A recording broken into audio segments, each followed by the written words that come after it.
এই টাকার মাধ্যমে যেটা করব সেটা হলো বিদআত ধ্বংস করার বোমা বানাবো ইনশাআল্লাহ, শিরিক ধ্বংস করার আলেম বানাবো ইনশাআল্লাহ। কথা কি বুঝতে পারলেন?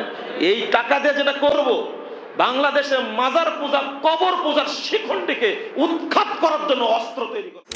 মিনাল আকলি ওয়াশ শুরব ওয়ালাকিন্না সিয়াম মিনাল লাগাবি ওয়ার রাফাস। وقال صلى الله عليه وسلم رب صائم ليس من صيامه إلا الجوع ورب قائم ليس من قيامه إلا السهر।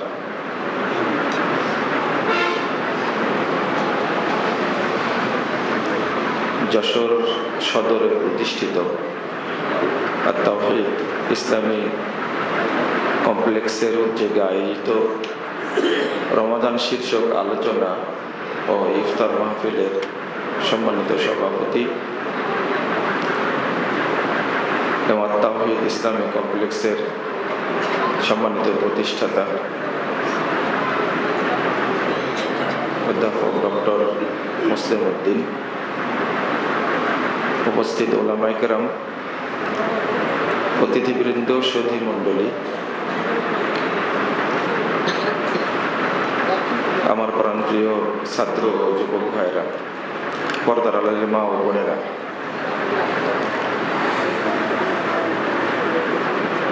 রমজান মাস আলোচনার শুরুতেই আল্লাহর কাছে দোয়া করি রব্বুল আলামিন যেন এই আত-তাওহীদ ইসলামী কমপ্লেক্সকে কবুল করে নেন, আমিন। এই কমপ্লেক্স প্রতিষ্ঠায় যারা অবদান রেখেছেন, যারা আর্থিক সহযোগিতা করেছেন, শ্রম দিয়েছেন, আল্লাহর কাছে দোয়া করি আল্লাহ যেন তাদেরকে জান্নাতুল ফেরদাউসের মেহমান হিসাবে কবুল করে নেন, আমিন।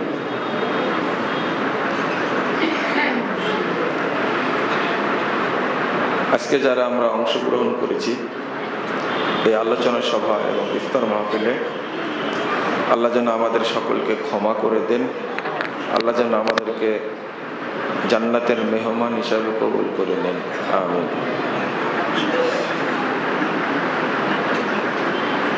রমজান মাস কেন আগমন করে, এই বিষয়টা নিয়ে আমরা কথা বলবো ইনশাআল্লাহ। এই রমজানের 1 নম্বর উদ্দেশ্য হলো তাকওয়া অর্জন করা, 2 নম্বর হলো নিজের সমস্ত পাপকে ক্ষমা করে দেওয়া, 3 নম্বর জাহান্নাম থেকে মুক্তি লাভ করা, 4 নম্বর জান্নাত নিশ্চিত করা, 5 নম্বর আল্লাহর সাথে সাক্ষাৎ, আল্লাহর সাথে যেন সাক্ষাৎ হয় সেই প্রস্তুতি নেওয়া, মৃত্যুর সাথে সাথে আল্লাহর সাথে যেন সাক্ষাৎ হয় এই প্রচেষ্টা করা। আর রমজান আল্লাহ যে দিয়েছেন, এই রমজানের বরকত রহমতটাকে গ্রহণ করা। আল্লাহ রমজান দিয়েছেন আর একটা বিশেষ উদ্দেশ্য, সেটা হলো বান্দা যেন আল্লাহর বরকত রহমতকে আয়ত্ত করতে পারে, আল্লাহর বরকত যেন সংগ্রহ করতে পারে। যদি বরকত লাভে যদি ধন্য না হন, তাহলে উল্টা আল্লাহ রাব্বুল আলামিন আমার আপনার উপরে অসন্তুষ্ট হবেন, আল্লাহ গজব নাযিল করবেন। সবচেয়ে বড় বিষয় হলো, যারা রমাজানের উদ্দেশ্য হাসিল করার চেষ্টা করে না, এদের উপরে আল্লাহর পক্ষ থেকে অপদস্থ লাঞ্ছনা নেমে আসে।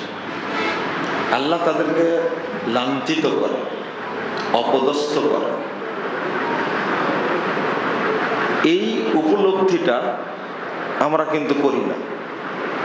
রমাজান আসলো, আপনি ফাঁকি দিলেন, সিয়াম রাখলেন না, তারাবি পড়লেন না, আপনি মনে করলেন যে খুব ভালোভাবেই রমাজান চলে গেল, আল্লাহকে ফাঁকি দিলেন না। আপনাকে আল্লাহ অপদস্থ করেই ছাড়বেন। যদি আপনি রমাজানের বরকতটা গ্রহণ না করেন, তাহলে আপনাকে আল্লাহ যাবতীয় রহমত বরকত থেকে বঞ্চিত করবেন। আমার এই কথাটা কি বুঝতে পারলেন আপনারা? আল্লাহ আপনাকে আল্লাহর রহমত থেকে বঞ্চিত করবেন। আল্লাহ আপনাকে আল্লাহর বরকত থেকে মাহরুম করবেন। আল্লাহ আপনাকে বরকতের অধিকারী করবেন না। আমি এই পয়েন্টগুলোর মধ্যে অন্যতম একটা পয়েন্ট আলোচনা করব, সেটা হলো ক্ষমা। ক্ষমা,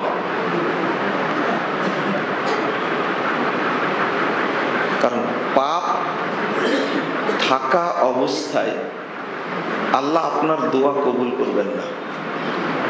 কথাটা আবার শোনেন, যতক্ষণ আপনার পাপ আছে ততক্ষণ আল্লাহ আপনার দোয়া কবুল করবেন না। এই কথাটা মনে রাখবেন। তাহলে কি করতে হবে?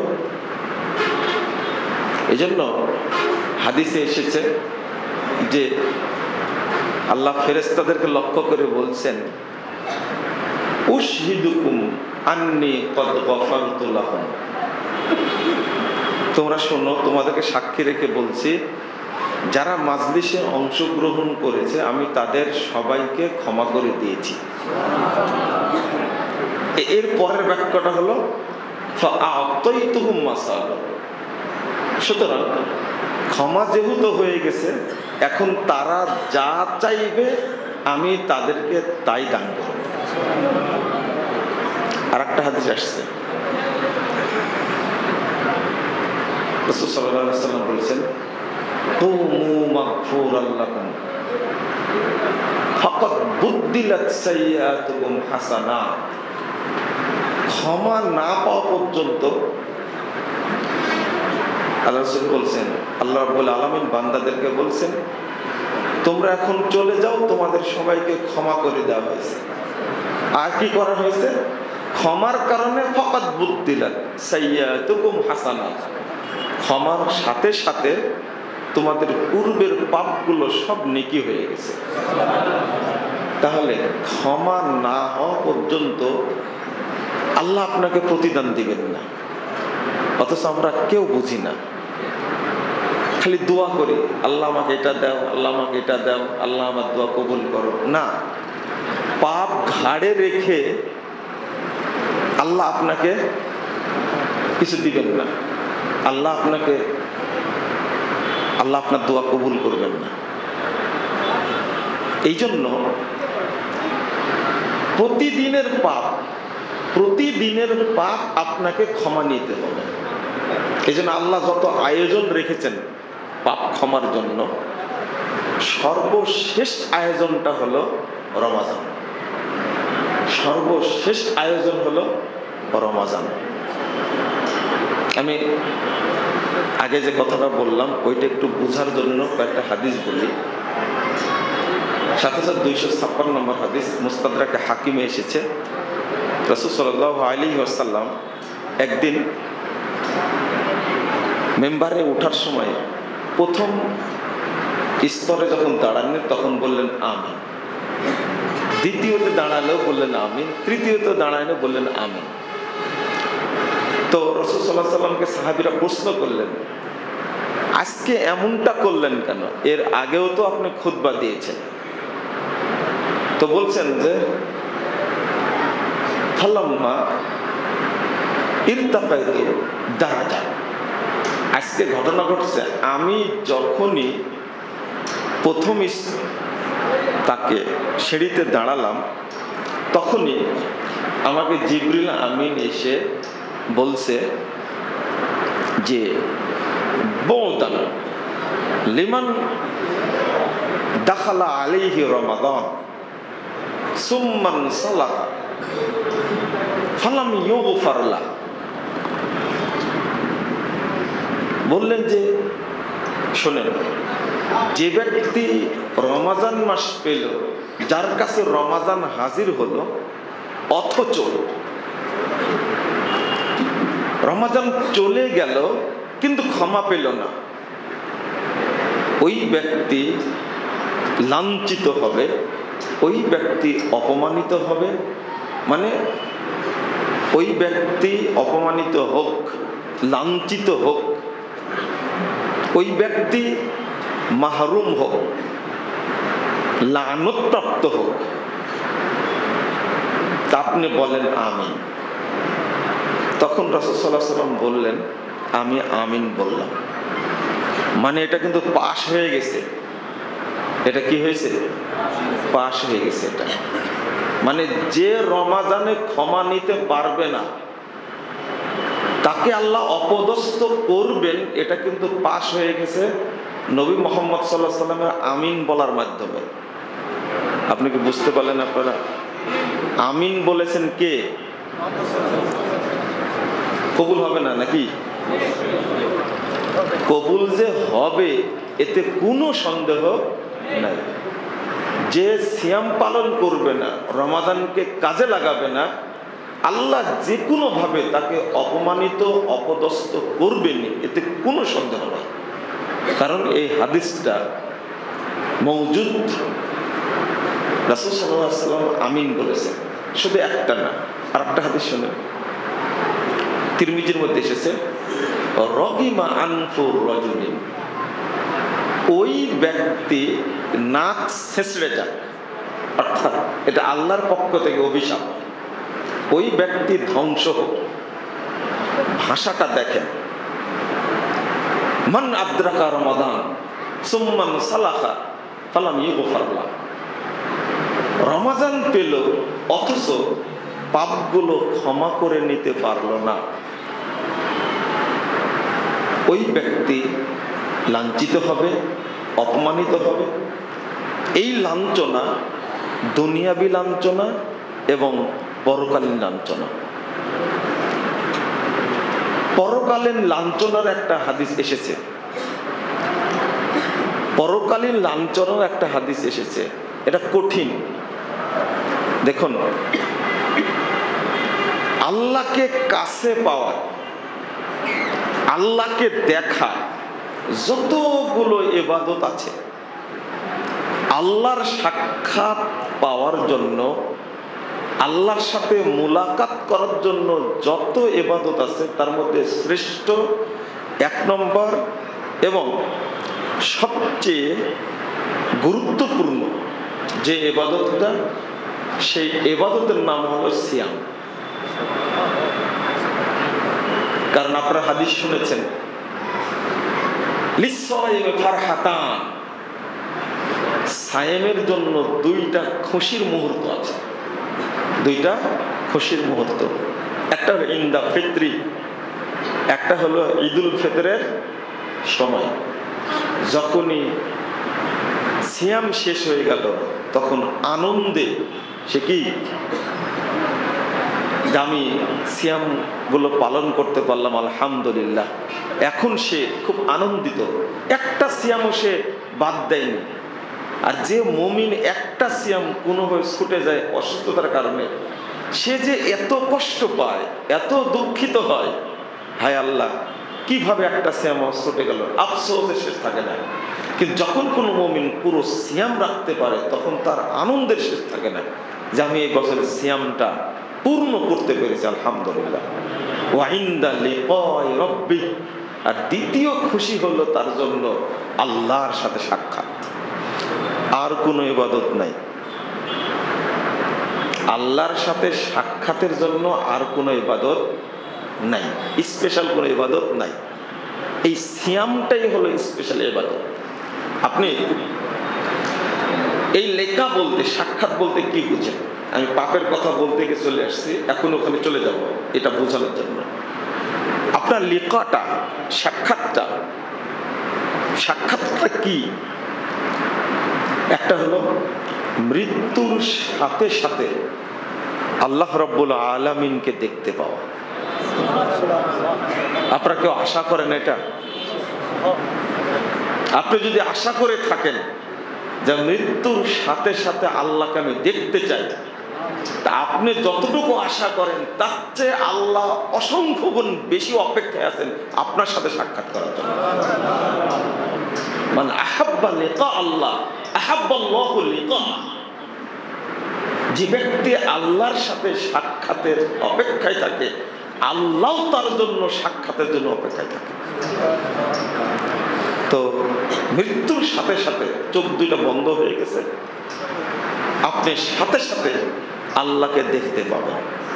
এই জন্য রাসূল সাল্লাল্লাহু আলাইহি ওয়াসাল্লাম দোয়াটা করতেন। মানে একজন বান্দার জন্য পরকালে সবচেয়ে বড় শ্রেষ্ঠ মুহূর্তকে বলা হয়েছে লিকা রাব্বিক, আল্লাহর সাথে সাক্ষাৎ। জান্নাত পাওয়াটা বড়, সবচেয়ে বড় প্রতিদান না। আপনারা আবার বুঝেন, জান্নাত পাওয়াটাই সবচেয়ে বড় পাওয়া না, সবচেয়ে বড় পাওয়াটা হলো আল্লাহর সাথে সাক্ষাৎ।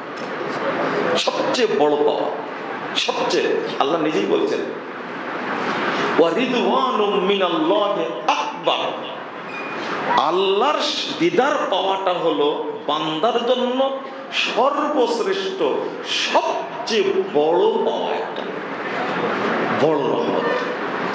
আর হাদিস আসছে 181 নম্বর হাদিস, সহিহ মুসলিমের মধ্যে এসেছে, আল্লাহ রাসূল বলেছেন ফামা উতু শাইয়ান আহাব্বা ইলাইহিম মিনাল নাযারি ইলা রাব্বিহিম আযজা ওয়া জাল্লা,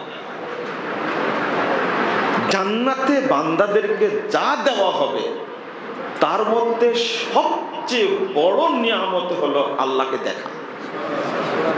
আর এই আল্লাহকে দেখার জন্য সবচেয়ে শ্রেষ্ঠ ইবাদত হলো রমজানের সিয়াম। আমাকে বোঝাতে পেরেছি? তো বলেন তো, এত বড় মর্যাদা অর্জনের জন্য পাপ সহ এটা কি সম্ভব? পাপ থাকা অবস্থায় এটা কি সম্ভব? আচ্ছা বুঝেননি, পাপটা পবিত্র না অপবিত্র? এই পাপ থাকাকালীন আপনার কি মনে হয় আপনার দোয়া কবুল হবে? এই পাপ থাকাকালীন আল্লাহর সাথে আপনার সাক্ষাৎ হবে, এটা কি মনে হয়? নাউযুবিল্লাহ, আস্তাগফিরুল্লাহ। আল্লাহর সাথে সাক্ষাৎ না, সালাত পড়তে হলে কি লাগে? ওযু লাগে না? চিন্তা করতে পারছেন আপনি? আল্লাহর সাথে সাক্ষাৎ করতে হলে আপনার মনটা কত পবিত্র হওয়া লাগবে নিজেই চিন্তা করেন। আপনার মনটা কতটা পবিত্র হওয়া লাগবে যদি আপনি আল্লাহর সাথে সাক্ষাৎ করতে চান। অথচ জীবনটা পাপে ভর্তি। এই জন্য আল্লাহ আমাদেরকে দিয়েছেন রমাজান। রমাজান চলে যাওয়ার সাথে সাথে আপনাকে নিশ্চিত হতে হবে আমার পাপের যে খাতা, এই ফেরেশতারা লিখে রাখছে আমার পাপের খাতায় আর কোনো পাপ নেই। যদি আপনি নিশ্চিত হতে পারেন তবে রমাজান আপনার জন্য কল্যাণকর। আর যদি পাপ থেকে যায় তাহলে আল্লাহ আপনাকে অপদস্থ করবেন। আমার কথাটা আবার বলছেন, রমাজান চলে গেল, পাপের খাতায় যেন কোনো পাপ না থাকে। আমি বুঝাতে পারলাম কি? এখন আপনি মনে করছেন যে গত রমাজান তো দূরের কথা, আগের রমজানের আগেও তো অনেক পাপ থেকে গেছে, তাহলে ভুল হলো। রমজান এসেছে আপনার সব পাপ ক্ষমা করার জন্য, সব পাপ ক্ষমা করার জন্য। রাসূল সাল্লাল্লাহু আলাইহি ওয়াসাল্লাম বলছেন, 3 বার একই কথা বলেছেন, মান সামা রমাদানা ঈমানা ওয়া ইহতিসাবা গুফিরা লাহু মা তাকাদ্দামা মিন যামবি ওয়া মান কামা রমাদানা ঈমানা ওয়া ইহতিসাবা গুফিরা লাহু মা তাকাদ্দামা মিন যামবি ওয়া মান কামা লাইলাতাল কদরি ঈমানা ওয়া ইহতিসাবা গুফিরা লাহু মা তাকাদ্দামা মিন যামবি। 3 বার বলেছেন, যে সিয়াম রাখতে পারে, রাখে, রাসূল সাল্লাল্লাহু আলাইহি ওয়াসাল্লাম বলেছেন ঈমানের সাথে তাকওয়া অবলম্বন করে রাখলে পূর্বের যত পাপ সবই ক্ষমা করে দেওয়া হয়। এটা হলো ছোট পাপ, কিন্তু কাবিরা গুনাহগুলো হাক্কুল ইবাদ যেটা, সেটা মানুষের উপরে জুলুম করেছেন, ওইটা গফিরা লাহু মা তাকাদ্দামা মিন যামবি। আর একটা বিষয়, অনেকেই আছে সিয়াম রাখতে পারে না, অনেক অসুস্থ, চির রোগী, বৃদ্ধ বৃদ্ধা সিয়াম রাখতে পারে না, তারা কি ক্ষমা পাবে না? আল্লাহ অপশন রেখেছেন, সিয়াম রাখলো না কিন্তু রমানের জন্য যদি কেউ তারাবি পড়ে, তারও পূর্বের সব পাপ ক্ষমা করে দেয়। অনেকেই আছে সিয়ামও রাখতে পারে না, তারাবিও পড়তে পারে না, একটা রাত যদি জাগে, কদর রাত যদি পেয়ে যায়, 5টা রাত জাগতে হয়। কয়টা? 5টা রাতের একটা রাত পড়বে, সিয়ামও করতে পারেনি, তারাবিও করতে পারেনি, অবশেষে গিয়ে সে চেষ্টা করলো 5টা রাতে ইবাদত করার। আল্লাহ রব্বুল আলামিন অপশন রেখেছেন তারও পূর্বের সমস্ত পাপকে ক্ষমা করে দেওয়া। আল্লাহ এই রমজান দিয়েছেন ক্ষমা পাওয়ার জন্য, কিন্তু আপনি কোনো চেষ্টাই করলেন না, চেষ্টাই করলেন না। আর একটা হলো জাহান্নাম থেকে মুক্তি লাভ করা। কি লাভ করা? মুক্তি লাভ করা। আপনি কি নিশ্চিত যে আপনি জাহান্নামে যাবেন না? এখানে কেউ আছে নিশ্চিত? কিন্তু আপনাকে আশা রাখতে হবে, হয়তোবা আল্লাহ আমাকে জাহান্নাম থেকে মুক্ত করে দিবেন, আল্লাহ আমাকে জাহান্নামে দিবেন না। আমার বিশ্বাস আল্লাহ কবরে আমাকে শাস্তি দিবেন না, কবরে মনে হয় মুক্তি পাবো। এই ভালো ধারণা রাখাটাও কিন্তু ঈমান। কথা কি বুঝতে পারলো? ভালো ধারণা, আল্লাহর সাথে ভালো ধারণা করাটাও পজিটিভ ধারণা। আল্লাহ মাফ করে দিয়েছেন, হয়তোবা রমজানে আমি তেলাওয়াত করেছি, সাদাকা করেছি, তারাবি পড়েছি, আমি মানুষকে ইফতার দিয়েছি, ভালো কাজ করেছি, আশা করি আল্লাহ পাপগুলো ক্ষমা করে দিয়েছেন। বলেন আলহামদুলিল্লাহ। আপনি কি এই পজিটিভ ধারণা করতে পারবেন? এটাই ঈমান, এটাই হলো মারিফাতুল্লাহ। ঈমান বৃদ্ধির যত পয়েন্ট আছে তার মধ্যে 1 নম্বর পয়েন্ট হলো মারিফাতুল্লাহ, আল্লাহকে জানা, আল্লাহকে বোঝা, আল্লাহ সম্পর্কে পজিটিভ ধারণা রাখা। মাফ করে দিবেন হয়তোবা। আপনি মরার সময় যদি ভয় করেন, আল্লাহ মাফ করে দিবেন আশা করে। যদি মাফ না করেন তাহলে কবরে কি হবে? আল্লাহ তুমি আমাকে মাফ করে দাও। রাসূল সাল্লাল্লাহু আলাইহি ওয়াসাল্লাম বলছেন, এই ধারণা করলে আল্লাহ তাকে মাফ করে দিবেন। তো আমি যে কথাটি আপনাদের বোঝাতে চাচ্ছিলাম সেটা হলো যে ক্ষমার আয়োজন। কিসের আয়োজন? ক্ষমার আয়োজন। একজন ব্যক্তি যখন ফজরে ঘুম থেকে উঠলেন, ওঠার পরে তিনি ঘুম থেকে উঠেই ওযু করলেন। ওযু করার সাথে সাথে যত পাপ রাত্রিতে হয়েছিল আল্লাহ সব পাপকে ক্ষমা করে দিলেন। 2, ওযু করার পরে দোয়া পড়লো, সুবহানাক আল্লাহুম্মা বিহামদিক আশহাদু আল্লা ইলাহা ইল্লা আনতা আস্তাগফিরুকা ওয়া আতুবু ইলাইকা। তার আগে পড়বে আশহাদু আল্লা ইলাহা ইল্লাল্লাহ ওয়াহদাহু লা শারীকা লাহু ওয়া আশহাদু আন্না মুহাম্মাদার আবদুহু ওয়া রাসূলুহু। তারপরে ভাষাটা কি বলেন তো?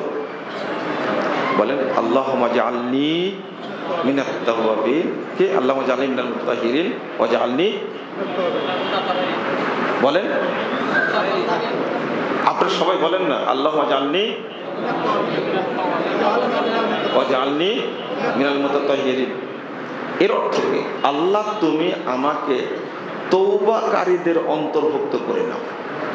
আল্লাহ তুমি আমাকে যারা পবিত্র বান্দা পাপ থেকে তাদের অন্তর্ভুক্ত করে নাও, বলেন আমিন। এই যে দোয়াটা পড়লেন কেন? তওবা করলে কি পাপ থাকে না? তাহলে আল্লাহ আপনাকে কিভাবে মুক্ত করলেন? অথচ আপনি বুঝেনি না যে আল্লাহ আমাকে কিভাবে মুক্ত করছেন।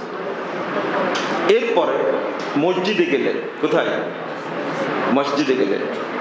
রাসূল সাল্লাল্লাহু আলাইহি ওয়াসাল্লাম বলছেন, আলা আদুল্লুকুম মা ইয়ামহুল্লাহু বিহিল খাতায়া, জানাই দেব তোমাদেরকে আল্লাহ কার মাধ্যমে, কিসের মাধ্যমে তোমাদের সব পাপ ক্ষমা করে দেন। 1 নম্বর, ইসবাহুল উযু আলাল মাকার। 2 নম্বর, সুন্দরভাবে ওযু করলে আল্লাহ পাপ ক্ষমা করে দেন। 2, যে কাসরাতুল খুতা ইলাল মাসাজিদ, এই গুটি গুটি পায়ে মসজিদের দিকে যান, মসজিদে গেলে আল্লাহ সব পাপ ক্ষমা করে দেন। ইন্তেজারুস সালাহ বাদাস সালাহ, এক সালাত আদায় করার পরে আরেক সালাতের জন্য অপেক্ষা করছেন, এই জন্য অপেক্ষা করলে আল্লাহ ক্ষমা করে দেন। সালাত পড়েছেন তো, এখন অপেক্ষায় আছেন, পরের সালাতটা আপনি কি করবেন? পড়বেন, ঠিক মতো পড়বেন, অপেক্ষা করছেন। শুধু অপেক্ষা করলে যা পাপ হয়েছে আল্লাহ ক্ষমা করে দেবেন। এরপরে সালাত আদায় করলে আল্লাহ সমস্ত পাপ ক্ষমা করে দেন। আপনি কতটা নেবেন? আপনার সাথে আমার দেখা হয়েছে তো বললেন আসসালামু আলাইকুম, আপনি বললেন ওয়ালাইকুম আসসালাম, মুসাফা করলেন, মুসাফার সাথে সাথে উভয়ের যত পাপ আল্লাহ সবই ক্ষমা করে দেন। আপনি একটু ভেবে নেন যে আপনি পড়ছেন আস্তাগফিরুল্লাহ, আস্তাগফিরুল্লাহ আল্লাযী লা ইলাহা ইল্লা হুয়াল হাইয়ুল কাইয়্যুম ওয়া আতুবু ইলাইহি পড়ছেন। এই আস্তাগফিরুল্লাহ আল্লাযী লা ইলাহা ইল্লা হুয়াল হাইয়ুল কাইয়্যুম ওয়া আতুবু ইলাইহি, এই কথাটা বললে আপনার যত কাবিরা গুনাহ আছে সেটা মাফ করে দেবেন। একটা দোয়া। এরপরে আপনি পড়লেন যে আল্লাহুম্মা আনতা রাব্বি লা ইলাহা ইল্লা আনতা খালাকতানি ওয়া আনা আবদুকা ওয়া আনা আলা আহদিকা ওয়া ওয়াদিকা মাসতাতাতু আউযু বিকা মিন শাররি মা সানাতু। কত সুন্দর কথা, আউযু বিকা মিন শাররি মা সানাতু, পরিত্রাণ চাচ্ছি আমি আপনার কাছে যে খারাপ কাজটা আমি করেছি তার থেকে। এই যখন কেউ সাইয়্যিদুল ইস্তিগফার পড়লো, ওই ব্যক্তির, আল্লাহ রাসূল সাল্লাল্লাহু আলাইহি ওয়াসাল্লাম বলছেন, ওই ব্যক্তি যদি সারা দিনে মারা যায় তাহলে ওই ব্যক্তি জান্নাতে প্রবেশ করবে।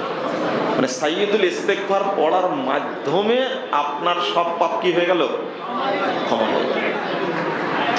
বান্দা এটা উপলব্ধি করেই না। এইভাবে কয় ওয়াক্ত পড়ি আমরা? 5 ওয়াক্ত সালাত পড়ি, এরপরে তাহাজ্জুদ পড়ি। আল্লাহ রাসূল সাল্লাল্লাহু আলাইহি ওয়াসাল্লাম বলছেন যে ইয়াবসুতু ইয়াদাহু ফিল লাইলি মুসিউন নাহার লিমুসিন নাহার লিয়াতুবা মুসিউন নাহার। আল্লাহ রাসূল বলছেন, আল্লাহ রাত্রিতে একটা হাত বিছিয়ে দেন যেন দিনে যারা পাপ করেছে তারা ক্ষমা চায়, আমি তাদের ক্ষমা করে দেব। আল্লাহ দিনের বেলায় একটা হাত বিছিয়ে দেন, রাতে যারা পাপ করেছে তারা যেন ক্ষমা চায়, ক্ষমা চাইলে আমি মাফ করে দেব। রাতে আল্লাহ ক্ষমা করার জন্য প্রতি রাত্রিতে দ্বিতীয় প্রহরে আসেন, তৃতীয় প্রহরে কি আসেন? কি জন্য আসেন? আপনাকে ক্ষমা করার জন্য। কিন্তু আপনি ক্ষমা চান? আপনি এতক্ষণ কি বুঝলেন বলেন তো দেখি? এটা হলো প্রতিদিনের কর্মসূচি, প্রতিদিনের কর্মসূচি। আল্লাহ চান যে বান্দার একটা দিন পার হওয়া মাত্রই, এবার আবার ঘুমাতে গেলেন, এবার কি করতে গেলেন? ঘুমাতে গেলেন। মুহাম্মদুর রাসূলুল্লাহ সাল্লাল্লাহু আলাইহি ওয়াসাল্লাম বলছেন, ঘুমাতে যদি যাই আর কেউ যদি সবাইকে ক্ষমা করে দেয়, তাহলে আল্লাহ রাসূল বলছেন সে জান্নাতি ব্যক্তি হয়ে গেল। মানে আল্লাহ চাচ্ছেন প্রতিদিনের পাপ আপনাকে আল্লাহ মাফ করে দেবেন। কিন্তু বান্দা কোনোদিন চিন্তা করে এটা? আপনারা কোনোদিন চিন্তা করেন যে আজকের পাপটা সব ক্ষমা হোক? বলেন তো, এই কথা কেউ কোনোদিন চিন্তা করতেন কিনা? এখানে একজনও নেই। প্রতিদিন ক্ষমা করছেন আমাকে। রাত্রিতে ঘুমাতে গেলাম, আমার পাপ নাই। আপনি এটা হলো মুহাসাবা, আমার পাপ নাই। যদি কেউ মনে করেন যে আমার পাপ নাই, আপনি সফল। ওখানে কেউ থাকে না ঘুমানোর সময়, এটা মনের কথা। আল্লাহ আপনাকে ক্ষমা করতে চাচ্ছেন। কিন্তু কি এক আশ্চর্য ব্যাপার যে আমরা পাপকে নিয়ে এত গাফেল থাকি। রাসূল সাল্লাল্লাহু আলাইহি ওয়াসাল্লাম বলছেন, আল্লাহ ফেরেশতাদের আদেশ দিচ্ছেন, এই ফেরেশতারা শোনো, আমার কোনো বান্দা যদি পাপ করে তাকে ক্ষমার জন্য 6 ঘন্টা সময় দিবে। কয় ঘন্টা? 6 ঘন্টা সময় দিবে। এই 6 ঘন্টার আগে তুমি লিখতে পারবে না।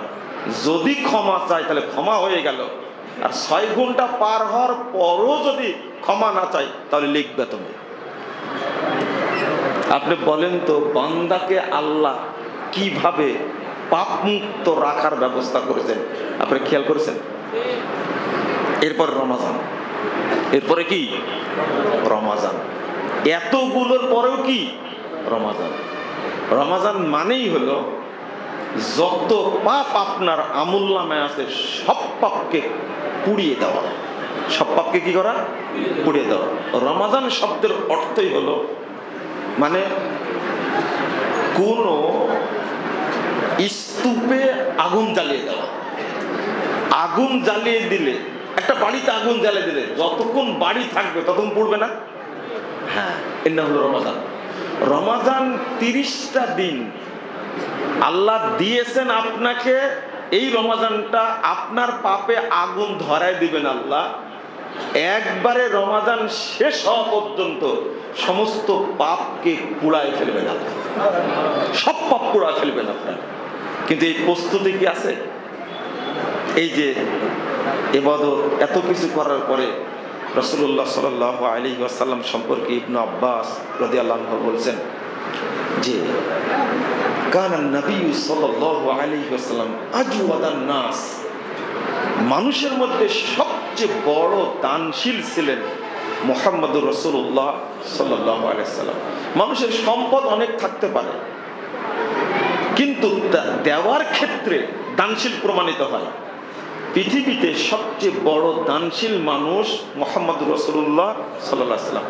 তিনি যেভাবে সব দিয়ে দিয়েছেন, কিয়ামত পর্যন্ত কোনো নবীও এরকম দিতে পারেননি, পারবেনও না। এই জন্য তিনি সবচেয়ে বড় দানশীল। এরপরে হাদিসে বলছেন ওয়া আজওয়াদু মা ইয়াকুনু ফি শাহরি রমাদান, তিনি সবচেয়ে বেশি দাতা হতেন, বড় দানশীল হতেন তখন যখন রমাদান আসতো। কেন? ইবনে আব্বাস রাদিয়াল্লাহু আনহু বলছেন, ওয়ালা রাসূলুল্লাহ সাল্লাল্লাহু আলাইহি ওয়াসাল্লাম আজওয়াদু বিল খায়রি মিনার রিহিল মুরসালা। এত দান করতেন, এত দান করতেন যে কালবৈশাখী ঝড় আসলে যখন সবকিছু মারিয়ে দেয়, আল্লাহ রাসূলের বাড়িতে যা থাকতো রমাদানে সবই তিনি বিলিয়ে দিতেন। উম্মতকে শিক্ষা দিয়েছেন, উম্মতকে শিক্ষা দিয়েছেন। দান, সাদাকা, যাকাত, দুইটা অধ্যায়। একটা হলো যাকাত আর একটা কি সাদাকা। একটা যাকাত, একটা কি সাদাকা। যাকাত এটা, রমাদানটা যাকাতের মাস। রমাদান যেমন সিয়ামের মাস, তেমনি রমাদানটা কিসের মাস? যাকাতের মাস। সিয়ামের সাথে সাথে দ্বিতীয় কাজ হলো যাকাত বের করা। কি কাজ? যাকাত বের করা। যাকাত আপনি দিতে বাধ্য, এটা আপনার গরজেই, আপনার জন্যই। তার কয়েকটা কারণের মধ্যে দুইটা কারণ বলবো। যাকাত যদি আপনি না দেন তাহলে আপনি আপনার সম্পদের বরকতের দরজা বন্ধ রাখলেন। 2 নম্বর, আপনার সম্পদের মধ্যে অকল্যাণ, ক্ষতি রেখে দিলেন। সম্পদের মধ্যে ক্ষতি থাকে। হাদিস রাসূল সাল্লাল্লাহু আলাইহি ওয়াসাল্লাম বলছেন, মান আদ্দা যাকাতা মালি ফাকাদ যাহাবা আনহু শারর। সুবহানাল্লাহ। 1579 নম্বর হাদিস তাবরানী আওসাতের মধ্যে এসেছে, যে ব্যক্তি তার মালের যাকাত বের করে দিল, ওই ব্যক্তি তার মাল থেকে যত ক্ষতি সবই বের করে দিল। আপনি জানেন না যে আপনার এই সম্পদে কতটুকু ক্ষতি আছে। আর একটা হাদিস আসছে, ইয়া মা'শারাত তুজ্জার, হে ব্যবসায়ীরা, শিল্পপতিরা, ইন্নাশ শাইতানা ওয়াল ইসমা ইয়াহজুরানাল বাই'a ফাশুবু বাই'আকুম বিসসাদাকা। হে ব্যবসায়ীরা, তোমরা মনে রেখো, নিশ্চয় শয়তান এবং ক্ষতি উভয়টি তোমাদের ব্যবসা কেনার মধ্যে, সম্পদের মধ্যে লুকিয়ে থাকে। ফাশুবু বাই'আকুম বিসসাদাকা। সুতরাং তোমরা তোমাদের ব্যবসাটাকে এই অকল্যাণ শয়তান থেকে যাকাত দেওয়ার মাধ্যমে সংরক্ষণ করো। অর্থাৎ যাকাত আপনি দিলেন বা দিলেন না, দিলেন, যাকাত বের হয়েছে আপনার 5 লাখ টাকা, 5 লাখ টাকা যাকাত বের হয়েছে, আপনি দিলেন 1 লাখ টাকা। কয় লাখ টাকা? 1 লাখ টাকা। তাহলে আপনার মালের মধ্যে শয়তান থাকলো না পরিষ্কার হলো? থাকলো। ক্ষতি থাকলো না পরিষ্কার হলো? ক্ষতি তো বের হলো না। আপনার জ্ঞাতার্থে, জানা মতে, যদি আপনার সম্পদের মধ্যে 1 টাকা যাকাত থাকে, কয় টাকা? 1 টাকা যাকাত থাকে, তাহলে আপনার সম্পদ ক্ষতি মুক্ত হলো না, আপনার সম্পদ শয়তান মুক্ত হলো না। আপনাকে যাকাত দিতে হবে পূর্ণ। আল্লাহর মাল দরকার না আপনার মন দরকার? আল্লাহ কি চান আপনার কাছে? মাল চান না তাকওয়া চান? তাকওয়া চান। আল্লাহ আপনাকে পরীক্ষা করছেন। আপনি তো নিজের ধ্বংস নিজেই ডেকে আনলেন। আপনি নিজে বলছেন, আমার কেন বরকত হয় না, ব্যবসা নষ্ট হয়ে যাচ্ছে কেন? নষ্ট তো হবেই। আপনি যে কাজ করে রাখছেন, নষ্ট তো হবেই আপনার ব্যবসা। তার প্রমাণ, কারণ আপনার সম্পদের মধ্যে শয়তানকে রেখে দিয়েছেন। কেন থাকে শয়তান? শয়তান আপনার সম্পদের বরকত নষ্ট করে, সম্পদের ক্ষতি করে। বুঝলেন না মনে হয় না, তাই না? শয়তান আপনার মাল তো চুরি করতে পারে, কিছু করতে পারবেন আপনি? তাহলে শয়তানকে দূর করতে হলে যাকাত পূর্ণরূপে বের করতেই কোনো উপায় নেই। 3 নম্বরটা হলো যে আপনি যাকাত দিচ্ছেন, আদায় হচ্ছে কিনা খেয়াল করছেন না। সালাত পড়ার মতো হয়েছে, সালাত পড়ছেন, কিন্তু সালাতটা আদায় হচ্ছে কিনা বা কবুল হচ্ছে কিনা কেউ খেয়াল রাখেন? খেয়াল করেন না। ছাত্র যেমন পরীক্ষা দেয়, টার্গেট থাকে পাস করব, টার্গেট থাকে না? ঠিক যাকাতটা আপনাকে দিতে হবে যেন আদায় হয়। আপনি যাকাত দিচ্ছেন এমন প্রতিষ্ঠানে যে প্রতিষ্ঠানটা বেদাতে পরিপূর্ণ। অবশ্যই বেদাতি প্রতিষ্ঠানে যাকাত দিলে প্রথমত আপনার যাকাত আদায় হবে না, 1। 2 নম্বর, আপনার সম্পদ বরকত লাভ করবে না, আল্লাহ বরকত দিবেন না। যাকাত দেওয়ার উদ্দেশ্য হলো যেন উপকৃত হয় মানুষ, তাই না? তো আপনি যদি বেদাতি প্রতিষ্ঠানে যাকাত দেন, এই সম্পদ দ্বারা কি উপকৃত হওয়া গেল না? আপনি একটা বেদাতি এতিমখানায় দিলেন, একটা বেদাতি হেফজখানায় দিলেন, আপনি বলছেন এরা তো ছোট মানুষ, যাকাত দিলে সমস্যা কি? আপনি জানেন ওই ভুলার মসজিদটা পুড়াইছে কিন্তু এতিমি। মানে আপনি খাওয়া বড় করছেন এতিমখানায়, হেফজখানায়, আর এই একদিন আহলে হাদিস মসজিদ তালা দিবে, এই একদিন আহলে হাদিস আলেমদেরকে গালি দিবে।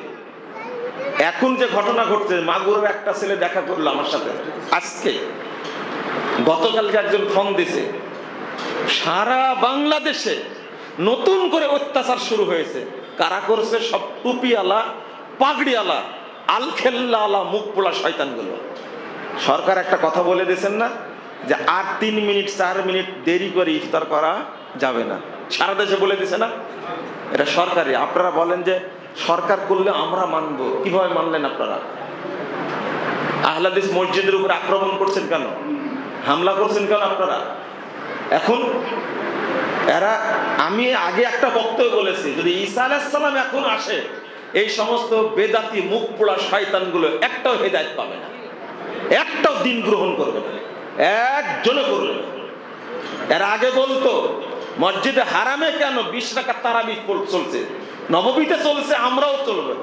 এই 6-7 বছর যাবত হারামাইনে 20 রাকাত তারাবি চলে, এখন তোমরা চালাচ্ছ কেন? আমার কথা কি বুঝতে পারছেন? যদি স্বয়ং জিবরিল আমিনে আসে, নাউজুবিল্লাহ, ইমাম মাহাদি তো আসবেন না, ঈসা আলাইহিস সালাম তো আসবেন না, এরা আসলে প্রমাণ হয়ে যাবে এরা যে মুশরিক, এরা যে বেদাতি, এরা যে পথভ্রষ্ট, আল্লাহ প্রমাণ করে দেবেন। ইমাম মাহাদিকেও বলবে, ঈসা আলাইহিস সালামকেও বলবে নবী নাই, নিঃসন্দেহে বলবে এরা। আরে বাইতুল মুকাররমে বসে থেকে, বাইতুল মুকাররম খতিব আগে আলেম মনে করতাম এই আব্দুল মালিক সাহেবকে, কিন্তু এত বড় জাহেল, আশ্চর্য লাগে, এত বড় জাহেল। অনেকটাই তাকে আমানতদার মনে করতাম আমি, অনেকটাই আমানতদার মনে করতাম। তার সাথে আমার দেখা হয়েছে জেদ্দাতে, এবং তারপর শ্রদ্ধা ছিল।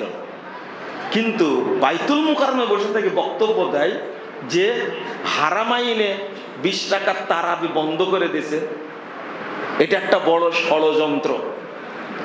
আমরা এই বাংলাদেশ দূতাবাসের মাধ্যমে এর প্রতিবাদ করছি, তারা যেন আমাদের কথা পৌঁছিয়ে দেয়। আপনি সরাসরি যান না, আপনি সরাসরি যান, আমি জাতীয় মসজিদের খতিব, বলে দেন। আপনার কথা বুঝতে পারলেন? যদি ঈসা আলাইহিস সালাম আসে এরা মানবে? যদি ইমাম মাহাদি আসে এরা মানবে? পুঁথির মধ্যে বিদ্যা থাকে না, ওই ফাজাইল আমলের মধ্যে বিদ্যা নাই, খানকার মধ্যে শরীয়ত নাই, শরীয়ত আছে কেবল কোরআন এবং সহিহ সুন্নাহর মধ্যে। এই জিনিসটা বুঝতে হবে আগে। বাইতুল মুকাররম থেকে আপনাকে চিৎকার করে কোনো লাভ হবে না। কোরআন এবং সুন্নাহ দ্বারা মানুষকে হেদায়েতের পথে ডাকেন, আলেম হয়ে আলেমের পরিচয় দেন, ইনায়েতুল্লাহ আব্বাসের মতো পরিচয় দেন না, ওই জাহেলের মতো পরিচয় দিতে হবে না। চলেন যে বিষয়টা বলছিলাম, আপনি আমি যে যাকাত যদি বের করতে চাই, তাহলে যেখানে দিলে আপনার যাকাত আদায় হবে না, যাকাতটা নষ্ট হবে, এই নষ্ট হওয়ার মাধ্যমে কি উপকৃত হলো জাতি না ক্ষতিগ্রস্ত হলো? ক্ষতিগ্রস্ত হলো। আপনি বেদাতকে সমর্থন করলেন, প্রমোট করলেন, কোশ্চিন কালেও আপনি নেকি পাবেন না, যাকাত আদায় হবে না। দানের বিষয় খুব গুরুত্বপূর্ণ কথা। আমি কেন আপনাদেরকে বলি, আত-তাওহীদ ইসলামী কমপ্লেক্স যশোর, এটার আমার খুব দুঃখ এখনো থেকে গেছে যে এখনো এই প্রতিষ্ঠানে সহিহ বুখারীর দ্বার শুরু করতে পারিনি। আমার সবচেয়ে আনন্দের কাজ হলো সহিহ বুখারী মুসলিমের দার্স দেওয়া, ছাত্র পড়ানো, আমার সবচেয়ে ভালো কাজ। আমি জীবনে যত কাজ করি তার মধ্যে 1 নম্বর কাজ হলো যে ছাত্রদেরকে হাদিসের দার্স দিতে পারি, আমি যেন আকীদা উসুল পড়াতে পারি, এটা আমার অভ্যাস। দ্বিতীয় লেখালেখি কাজ।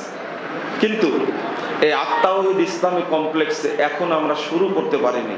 আপনারা রমজান মাসে আল্লাহর কাছে বলেন, দোয়া করেন, আল্লাহর কাছে বলেন, আল্লাহ তুমি এই বুখারী মুসলিমের দার্স দেওয়ার ব্যবস্থা করে দাও। আমিন। বুঝতে পারলেন?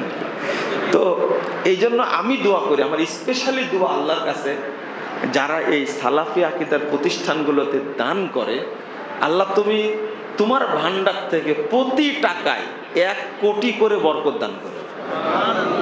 কয় কোটি? যদি কেউ 10 টাকা দেয়, আমি আল্লাহকে বলি, আল্লাহ 10 টাকা দিয়েছে, তুমি এই 10 টাকার বিনিময়ে তাকে 10 কোটি টাকা দান করো। তোমার ভান্ডারে অভাব নেই। আল্লাহর ভান্ডারে অভাব আছে? রাসূল সাল্লাল্লাহু আলাইহি ওয়াসাল্লাম বলছেন, কত যুগ থেকে আল্লাহ খাওয়াচ্ছেন, কিন্তু আল্লাহর ভান্ডারের 1 কোনা পরিমাণ একটুকু ফুরাইনি, ওইভাবে আছে। আল্লাহর ভান্ডার এত সমৃদ্ধ, তা আল্লাহ তো একজন ব্যক্তিকে 10 কোটি না 100 কোটি টাকা দিতে পারে, দিতে পারে না? যেহেতু কেউ দান খারাপ করতে চায় না, যারা 10 টাকা দেয় তাদের জন্য দোয়া করতে হবে তো, তাই না? আমি দোয়া করি, কেউ যদি 100 টাকা দেয়, আল্লাহ তুমি তাকে 100 কোটি টাকা বরকত দিও। হয় তাকে দাও, না হলে তার পরিবারকে দাও, না হলে তার নাতিপুতিকে দাও, তুমি দিবা। কারণ এই টাকার মাধ্যমে যেটা করব সেটা হলো বিদআত ধ্বংস করার বোমা বানাবো ইনশাআল্লাহ, শিরিক ধ্বংস করার আলেম বানাবো ইনশাআল্লাহ। কথা কি বুঝতে পারলেন? এই টাকা দিয়ে যেটা করব, বাংলাদেশে মাজার পূজা, কবর পূজার শিখনটিকে উৎখাত করার জন্য অস্ত্র তৈরি করবে ইনশাআল্লাহ। বড় বড় আলেম তৈরি হবে এদের দ্বারা। আগামী দিনে মাজার পূজা থাকবে না বাংলাদেশে ইনশাআল্লাহ। আল্লাহ আপনাদের হায়াত দিক বুঝতে পারবেন।